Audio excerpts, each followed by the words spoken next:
Halo, kembali lagi dengan kami Java Football. Kali ini kami John dan Cok akan ngosan ya. Ngosan kali ini kami akan membahas berdarah-darah untuk Persis Solo. Nah, bagaimana ceritanya kok berdarah-darah untuk Persis Solo ini? Oke, kita saksikan saja bersama.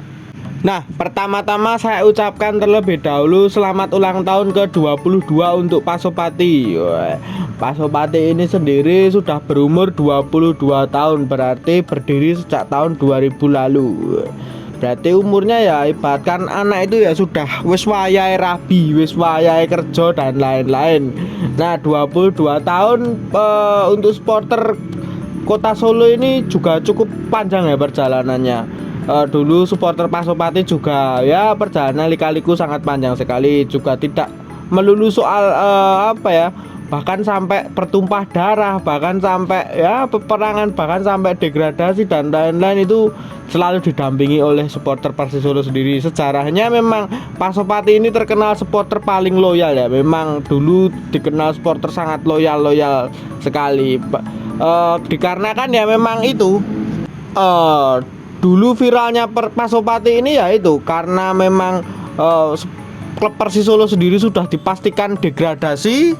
Nah, setelah viralnya Away Tangerang itu yang Persis Solo sudah dipastikan degradasi, mereka tetap masih setia mendukung tim kebanggaan mereka. Nah, menurut pendapatmu gimana nih Cuk, dengan 22 tahun Pasopati ini? Apakah langkah kedepannya harus seperti apa ini?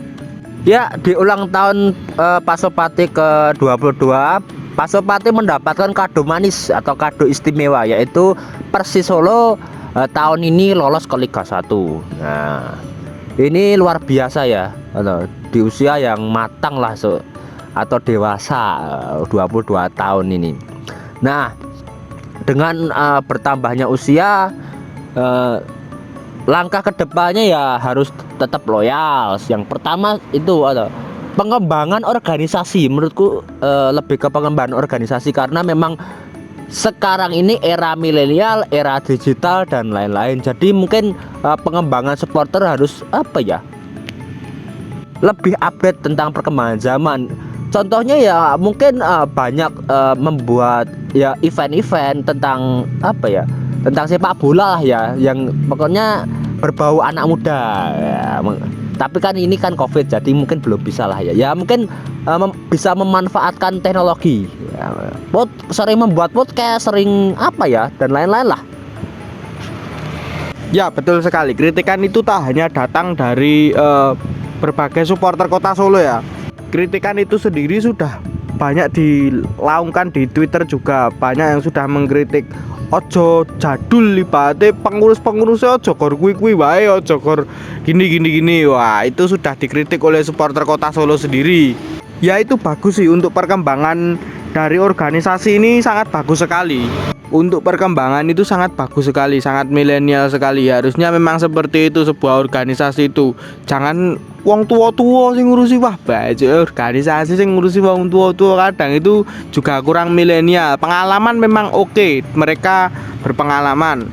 Tapi kalau soal update teknologi ya biasanya anak-anak muda itu memang lebih up to date daripada orang-orang jadul ya, orang-orang zaman dulu ya. Saya lihat di DPP Pasopati sendiri saat ini masih diisi oleh orang-orang yang menurut pandanganku ya wong-wong kuwi wae lawas gitu. Makanya kemarin kan juga sudah dikritik oleh dulu mantan dirijen, tapi sekarang juga sudah pensiun. Itu juga saya dengar tweetnya kemarin juga mengkritik soal DPP itu. Nah, itu juga bagus sih untuk motivasi DPP ke depannya agar lebih berkembang lagi, up to date. Nah, perjalanan mereka sendiri itu sangat panjang sekali ya.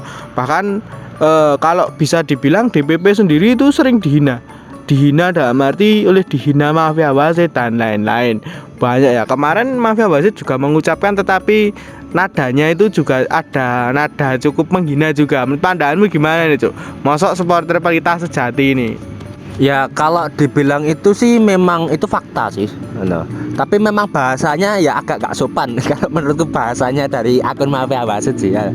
Tapi kalau fakta ya, karena supporter Pasopati ini berdiri saat Pelita Jaya itu pindah ke Solo ya. Dulu kan Pelita Jaya berhome base di Jakarta, era Galatama. Terus ketika kerusuhan 98, terus ya banyak problem lah, akhirnya mereka pindah ke Solo di Stadion Manahan. Dulu Stadion Manahan kan juga sedang bagus-bagusnya lah, atau memang tren apa ya, tren di Indonesia lah.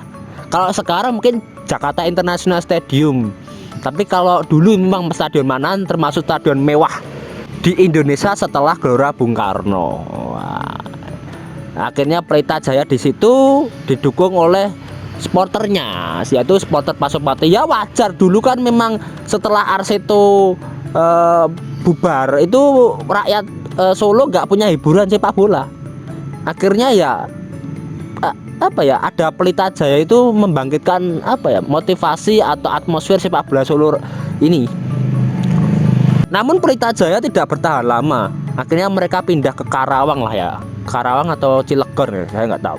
Setelah itu datanglah Persijatim. Nah, mungkin ada pendukungnya, tapi mungkin entah Pasopati atau tidak ya, saya kurang tahu sih. Yang itu sejarahnya memang apa, agak simpang siur antara itu memang resmi Pasopati mendukung Persijatim atau emang simpatisan. Nah, tapi setelah Persijatim juga ikut pindah ke Palembang, akhirnya benar-benar secara resmi, secara legal Pasopati mendukung Persis Solo. Karena tahun 2006 momen yang sangat besar ya, mungkin yang momen sangat bersejarah bagi masyarakat Solo, yaitu Persis Solo kembali ke kasta tertinggi Liga Indonesia. Dulu finalnya di Kediri antara Persis Solo dan Persebaya untuk memperebutkan juara Liga 2 atau dulu mungkin divisi 1 ya mungkin ya. Ya sama lah, istilah Liga 2 divisi 1 itu sama, nggak ada bedanya. Nah, tahun 2007 mereka benar-benar fake mendukung Persis Solo di kasta tertinggi Liga Indonesia. Namun ya cuma sebentar, karena saat itu Persis Solo degradasi ke Liga 2 cuma 1 tahun. Nah, udah berapa ya, 13 tahun ya, 13 tahun baru saat ini Persis Solo benar-benar kembali naik kasta ke Liga 1.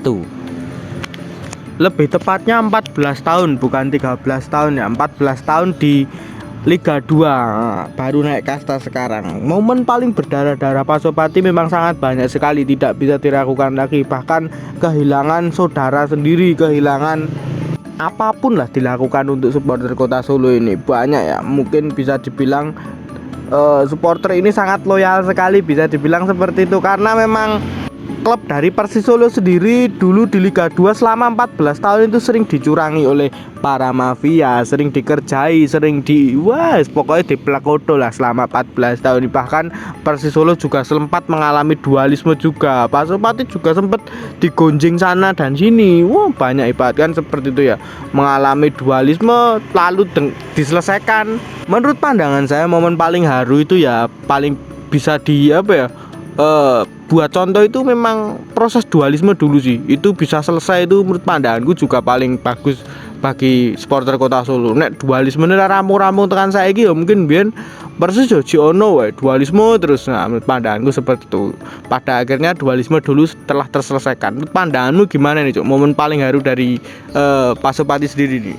Nah, momen ya bener sih, momen yang paling haru itu bagi supporter Pasopati itu adalah ketika mereka bisa menyelesaikan dualisme.